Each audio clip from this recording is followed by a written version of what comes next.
Magandang buhay mga bata!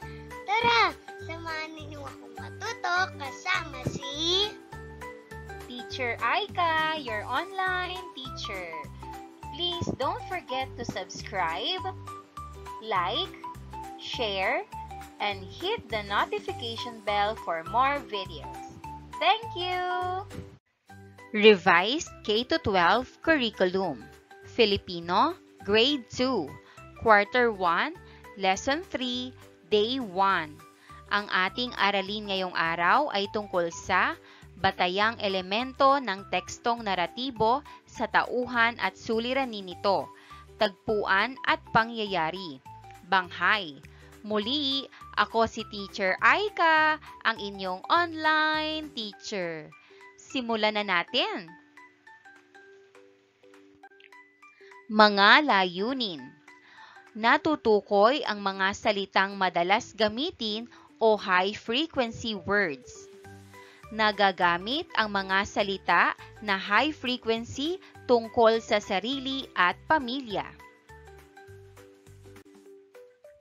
Nauunawaan ang pinakinggan o binasang alamat at nakasusulat ng mga letra, salita at pangungusap sa paraang kabit-kabit gamit ang mga natutuhang salita.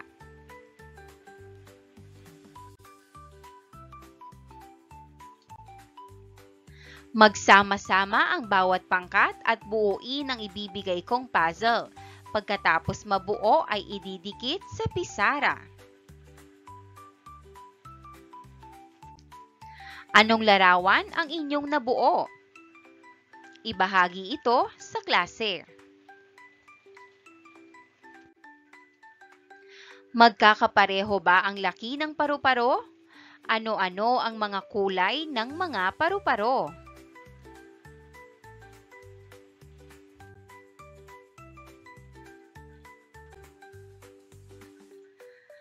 Alamin natin ang kasing kahulugan ng ilang salita mula sa alamat at gamitin ito sa pangungusap. Ito ay ang mga tinatawag nating high-frequency words.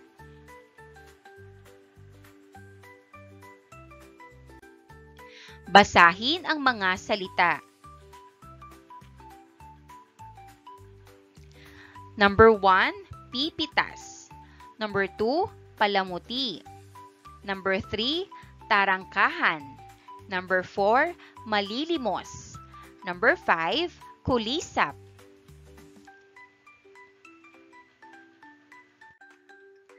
Pipitas. Kasing kahulugan, kukunin. Halimbawang pangungusap, si ate ay pipitas ng mangga sa puno. Palamuti. Kasing kahulugan, pampaganda. Halimbawang pangungusap, naglagay si nanay ng palamuti sa aming bahay.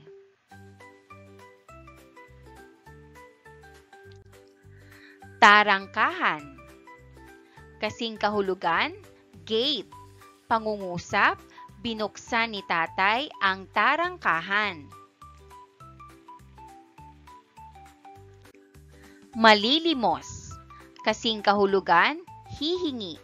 Pangungusap, ang bata ay malilimos ng pagkain.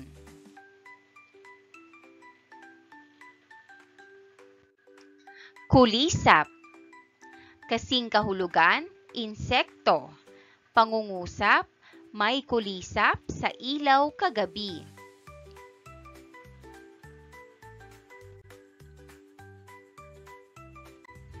Nakakita na ba kayo ng paru-paro?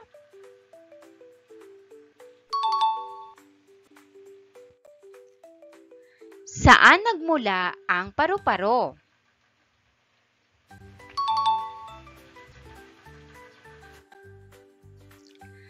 Ating aalamin ang pinagmula ng paru-paro ayon sa kwentong panitikan na naglalaman ng tungkol sa mga pinagmulan ng mga bagay-bagay sa daigdig o tinatawag nating alamat.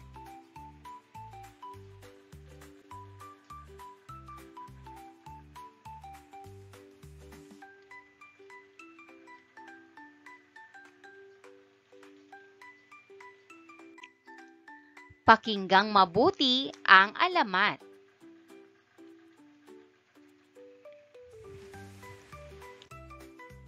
Ang alamat ng paru-paro.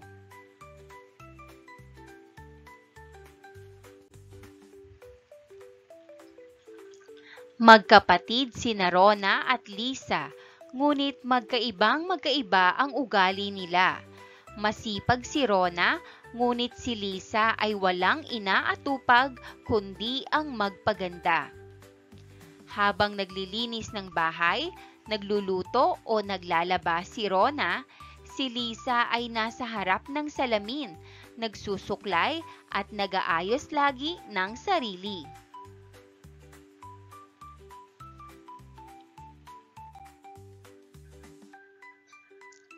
Ate, tulungan mo naman ako. Ang dami kong labahing damit. Karamihan naman ay sayo. Sabi ni Rona sa kapatid isang umaga. May gagawin pa ako. Kayang-kaya mo na yan. Naisip ni Lisa na pipitas na siya sa hardin ng bulaklak na maipapalamuti sa kanyang buhok.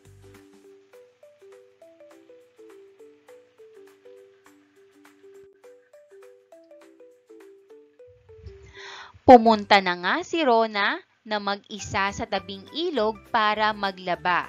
Si Lisa ay bumaba sa kanilang hardin sa harapan ng bahay. Habang pinipili niya kung aling bulaklak ang magandang iipit sa buhok, may matandang babae na lumapit sa tarangkahan.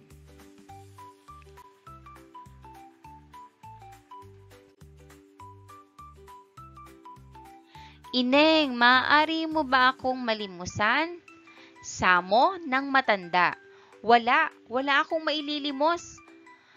Pakli ni Lisa na patuloy sa paghahanap ng mailalagay sa buhok. Kahit nakapirasong tinapay, ako lamang ay gutom na. Sinabi ng wala, sigaw ni Lisa. Sabay pagpitas sa isang bulaklak na maganda ang kulay.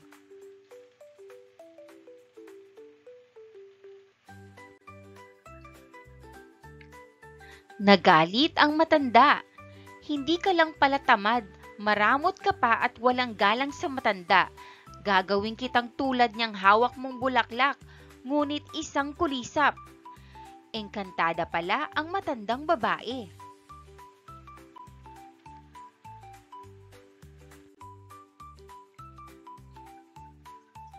Nang bumalik sa bahay si Rona, hinanap niya ang kapatid.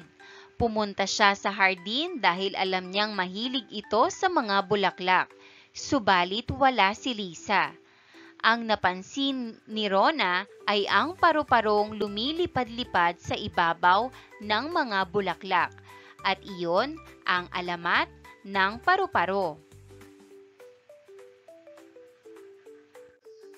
Sagutin ang mga tanong. Una, sino ang magkapatid sa kwento? Ang sagot, sina Rona at Lisa.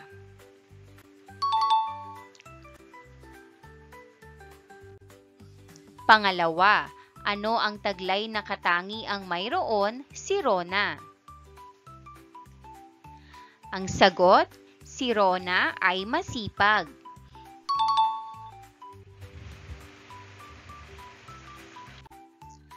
Bakit biglang naglaho si Lisa? Ang sagot, ginawa siyang paru-paro ng isang matandang babae.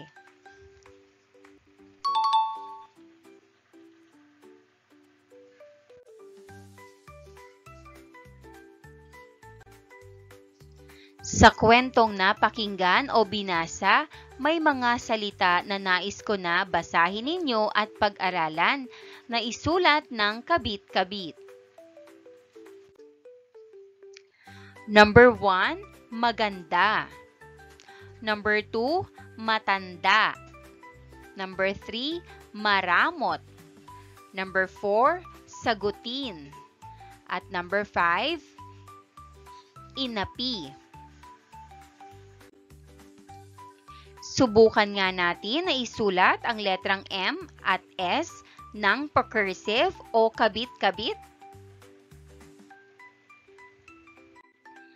Narito ang dikit-dikit o cursive na letrang M at letrang S. Gayahin ito sa inyong papel.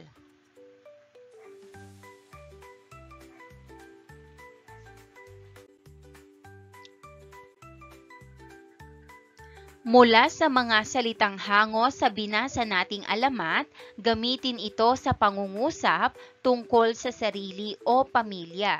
Isulat sa papel.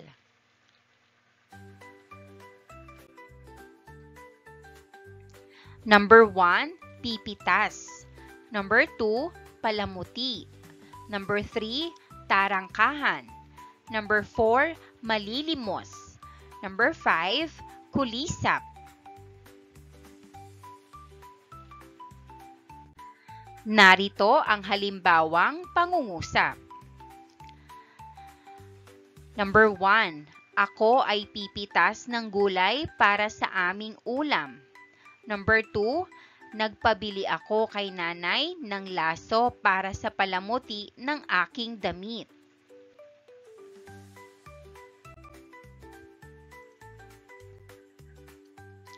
Basahing mabuti ang mga salita. Sabihin kung ang mga salita ay magagamit tungkol sa sarili o pamilya.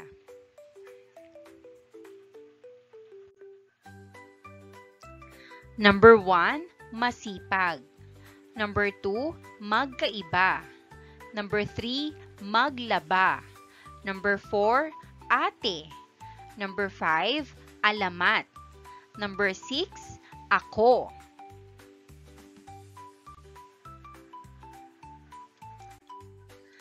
Ano ang aral na natutuhan sa kwentong Ang Alamat ng Paru-Paro? Sagot, huwag maging tamad at madamot.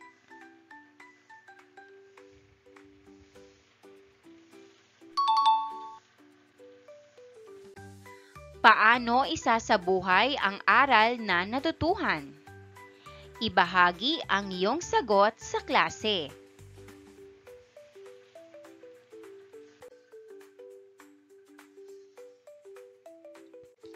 Ngayon naman, tayo ay magbabasa ng isa pang alamat. Ito ay may pamagat na Ang Alamat ng Makahiya. Noong unang panahon, may isang batang babae na ang pangalan ay Maria. Siya ay mahinhin, mabait at mahiyain. Hindi siya palaging nakikipaglaro. Mas gusto niyang manatili sa tabi ng kanyang ina. Isang araw, may mga tulisan na dumating sa kanilang bayan.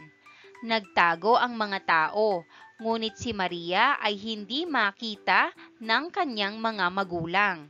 Hinanap nila siya sa buong paligid.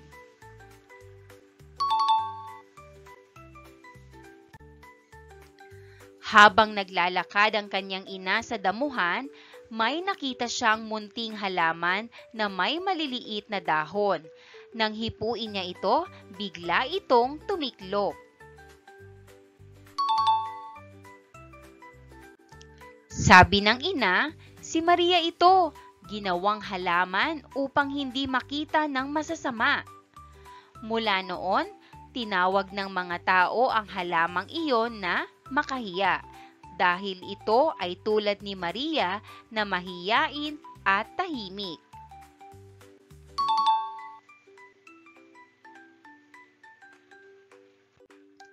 Aral ng alamat, maging mapagkumbaba at mahinhin at igalang ang sarili at kapwa.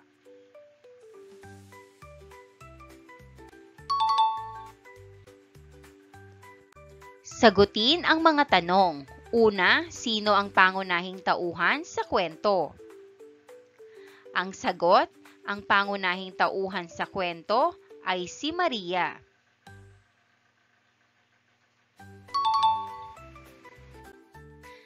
Pangalawa, saan naganap ang kwento? Ang sagot, ang kwento ay naganap sa isang bayan at damuhan.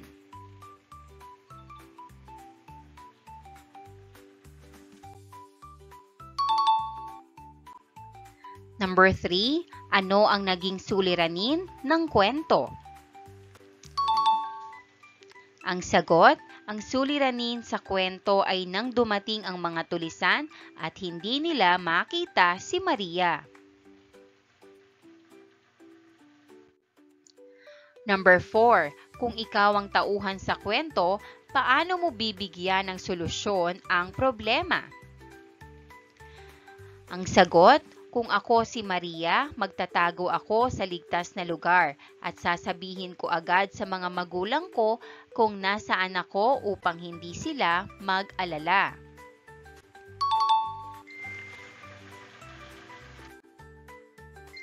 Mula sa alamat na binasa ng guro, magbigay ng tagtatatlong salita na nagsisimula sa letrang M at S na ginagamit tungkol sa sarili o pamilya.